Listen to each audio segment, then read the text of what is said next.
pastor, o senhor falou sobre as pessoas que serão arrebatadas e logo após a tribulação e as pessoas que se converterão. Haverá um julgamento para essas pessoas? Ao final dessa tribulação haverá um juízo final onde as pessoas serão julgadas? Esse julgamento acontecerá igual acontece hoje normalmente, com um juiz, alguém defendendo, um advogado, um próprio processo tribunal, ou será diferente? Será apenas uma liberação de uma sentença? Como funcionará esse julgamento e quem será julgado? Sim. Nós temos 2 tribunais descritos lá em Apocalipse, pelo menos, porque há vertentes que falam de um terceiro, tá? Nós temos claramente hoje, no nosso Assim Cremos, o Tribunal de Cristo e o tribunal chamado Tribunal de Deus, ou Juízo Final.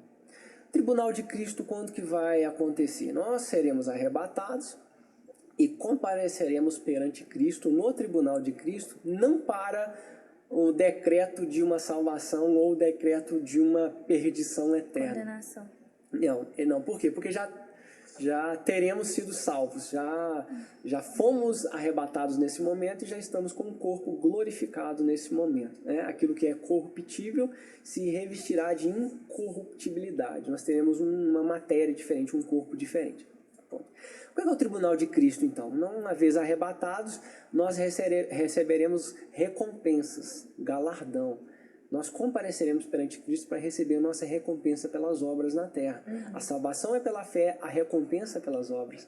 Então, o galardão, nós receberemos no tribunal de Cristo. O que é? Uns falam sobre posição no reino, entra também num campo especulativo, mas nós cremos sim que é uma posição, um aspecto dessa liderança onde reinaremos com Cristo, ou quando reinaremos com Cristo.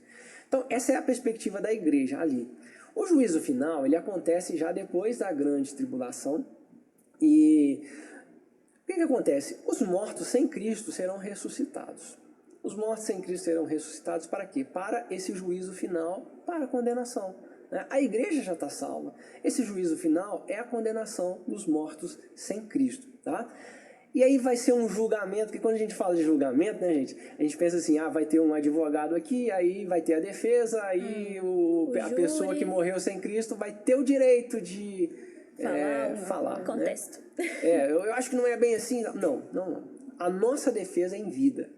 O nosso advogado não é um advogado que vai chegar lá para falar alguma coisa sobre nós. Na verdade, o nosso advogado, o que ele fez? Ele falou assim, não, eles não vão precisar pagar e não vão precisar mais comparecer a isso para receber a sua morte. Por quê? Porque eu mesmo já paguei a pena para eles na cruz do Calvário. A nossa defesa hoje é a fé em Cristo Jesus. Quando nós cremos, nós já somos substituídos, a morte de Cristo passa a ser a substituição da nossa própria condenação eterna. E essas pessoas que não creram em Cristo, elas tiveram a oportunidade de crer em vida. Como não creram, vai chegar lá, elas já estão condenadas. É simplesmente uma condenação ao inferno. E tem algum cenário das pessoas que não tiveram oportunidade de conhecer a Cristo? Sim. Nós cremos que, e aí também uma polêmica, tá? É uma polêmica brava isso aí. Olha o corte. Polêmica brava isso aí. Mas nós cremos que cada ser humano teve uma revelação, mesmo que mínima e progressiva, sobre algo moral. Pensa numa tribo que nunca teve contato com outras pessoas. De alguma forma, Deus comunicou um absoluto moral para essa tribo. E qual vai ser o julgamento dessas pessoas? De alguma forma, um Deus que é justo vai julgar de acordo com a revelação que ele imprimiu no coração dessas pessoas.